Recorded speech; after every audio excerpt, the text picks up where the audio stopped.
गौतम बुद्ध का जीवन हर किसी के लिए प्रेरणादायी है। गौतम बुद्ध बौद्ध धर्म के प्रवर्तक थे।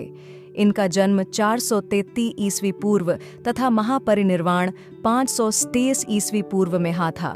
बचपन में उनको राजकुमार सिद्धार्थ के नाम से जाना जाता था।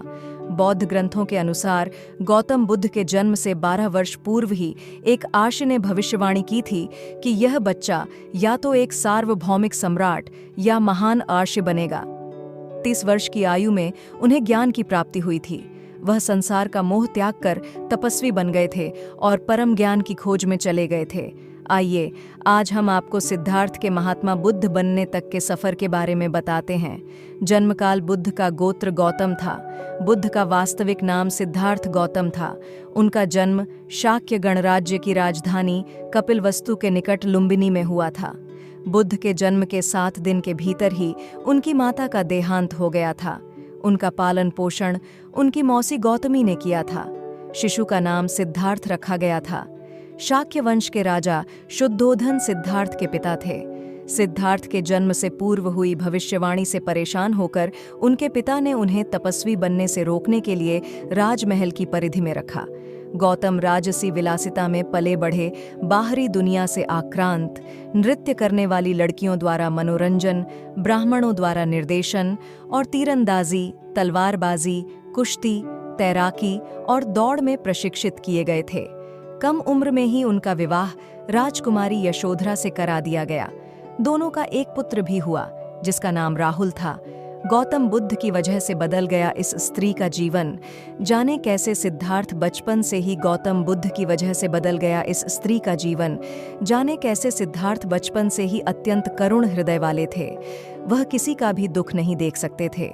इतने प्रयासों के बाद भी 21 वर्ष की आयु में उनकी अपने राज्य कपिलवस्तु की गलियों में उनकी दृष्टि 4 दृश्यों पर पड़ी। ये दृश्य थे एक वृद्ध विकलांग व्यक्ति, एक रोगी, एक पार्थिव शरीर और एक साधु।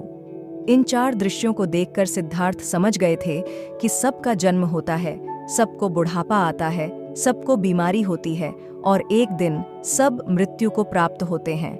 इससे व्यथित होकर उन्होंने अपना धनवान जीवन, अपनी पत्नी पुत्र एवं राजपाट का त्याग करते हुए साधु का जीवन अपना लिया और जन्म, बुढ़ापा, दर्द, बीमारी और मृत्यु से जुड़े सवालों की खोज में निकल गए। और एक दिन सब मृत्यु को प्राप्त होते हैं। इससे व्यथित होकर उन्होंने अपना धनवान जीवन, अपनी पत्नी पुत्र एवं राजपाट का त्याग करते हुए साधु का जीवन अपना लिया और जन्म, बुढ़ापा, दर्द, बीमारी और मृत्यु से जुड़े सवालों की खोज में निकल गए।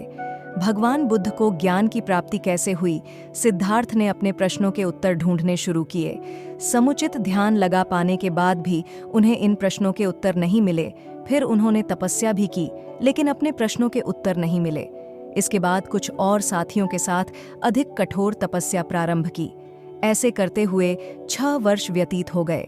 भूख से व्याकुल मृत्यु के निकट पहुंचकर बिना प्रश्नों के उत्तर पाए वह कुछ और करने के बारे में विचार करने लगे थे।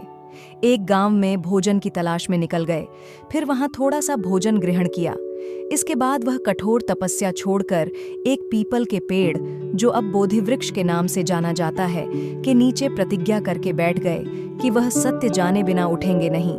वह सारी रात बैठे रहे और माना जाता है यही वह क्षण था जब सुबह के समय उन्हें पूर्ण ज्ञान की प्राप्ति हुई थी।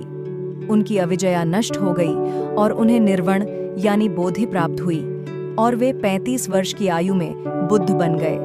बुद्ध को शाक्य मुनि के रूप में भी जाना जाता है।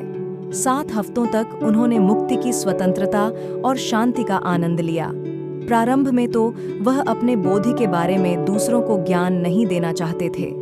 बुद्ध का मानना था कि अधिकांश लोगों को समझाना बहुत मुश्किल होगा। मान्यता है कि बुद्ध को स्वयं ब्रह्मा जी ने अपने ज्ञान को लोगों तक पहुंचने का आग्रह किया था। फिर वह इस पर सहमत हो गए।